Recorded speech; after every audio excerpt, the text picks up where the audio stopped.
Here's the easiest way to solve a twisted 3x3. Now this solves just like a normal 3x3, so make sure you can solve this first.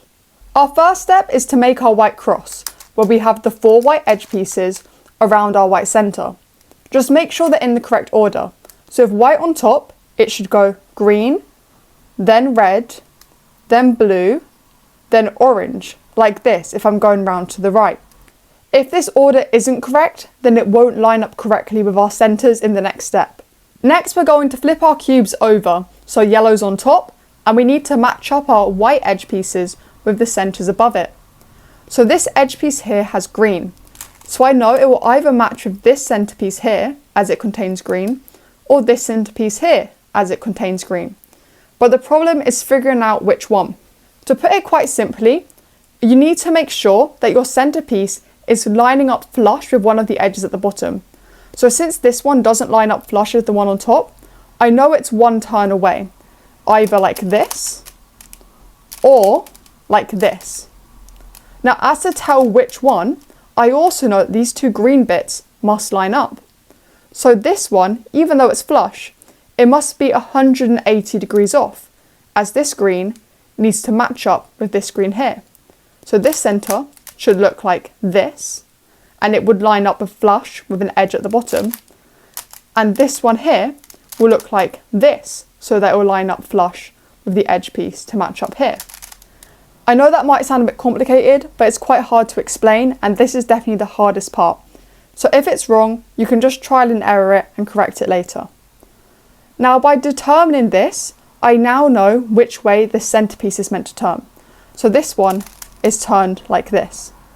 And this means that the edge underneath it, flush with it, will be the red edge. So if I turn this back, I can now put the red edge beneath it like this. And this means the green edge will be flush beneath this one, the orange edge beneath this one, and the blue edge beneath this one. And once you know which one will be under which centre, we now have to make it so each centre is flush with the edge. To do this, we're going to use a middle move or a middle slice to bring this layer up, turn this across, and bring this middle layer back down. Now we can twist this centre as many times as needed, so that when we now bring it back up, it lines up flush with our edge. So we can bring this across and bring this back down, like so. And now this lines up flush. And we repeat this for every edge. So this red one here, I'm going to bring it up, move it across and down.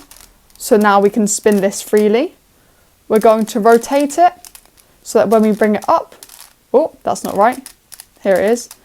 It comes up flush, move it over and back down. This one here, I can bring it up,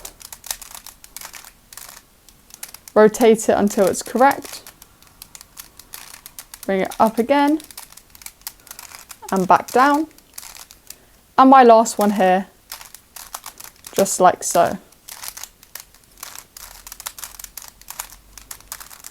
And by doing this, every edge piece should now line up flush with its centrepiece. If you've done this step wrong, you may find that these reds aren't matching you and these greens aren't matching like this.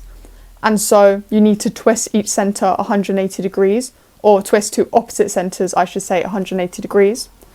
Or if you find you're misaligned with your bottom layer, you may just have to turn it over once or twice and it should line up okay. The next step is very easy. Use whatever method you learned to get your corners in place. So a correct corner should look like this. And that's just by putting the corner underneath where it should go and using whatever method you learned to put that corner up there. So if you use my tutorial, it was the down, left, up, right algorithm. Once this step is done, your cube should look like this with every centrepiece lined up and you've got a layer formed around your cube. Next, we move on to our middle layer. So hold white at the bottom if it's not already. And all you got to do is find an edge piece in the top. Try not to start with your yellow edges. And just like the beginning tutorial, we just got to insert this edges in between where it needs to go. It doesn't matter if you line it up on top of the wrong colour or the correct colour like this. Just remember, is it going into the right or going into the left? And just use the correct algorithm.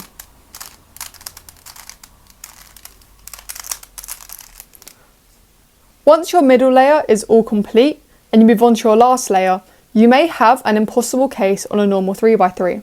And this is called parity. And this is when one of these edges is flipped like it wouldn't be on a 3x3. So here I only have one edge orientated, where I'd normally have none, two or all four. And the easiest way to fix this is to just remove one of your edges and reinsert it. Just remember when you do this, you need to use the same insert both times. So what I mean by this is I'm going to remove this edge by inserting this edge here into the right, by starting my right hand and going push up, push down, rotate, push up, push down. And now I'm going to reinsert this edge, but specifically I want to reinsert it down to the right. If you reinsert it with your left hand, then it won't work. So I'm going to reinsert it down to the right, starting my right hand, push up, push down, rotate, push up, push down, and that should fix your parity. You can now go on to solve your last layer using whatever method you normally use. One thing to be wary of is if you use M moves to solve your last layer and you get a case like this, so I got a U perm here, if you do the normal algorithm you may do, like this, then what you might end up with is a twisted centerpiece. So instead what we do is we look at what case we have. So here I have this where I got my opposite colours on the right, and I'd actually do the incorrect case first, like my opposites were on the left, like this.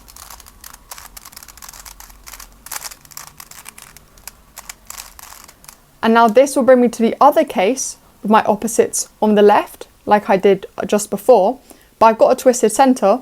So now when I do this algorithm,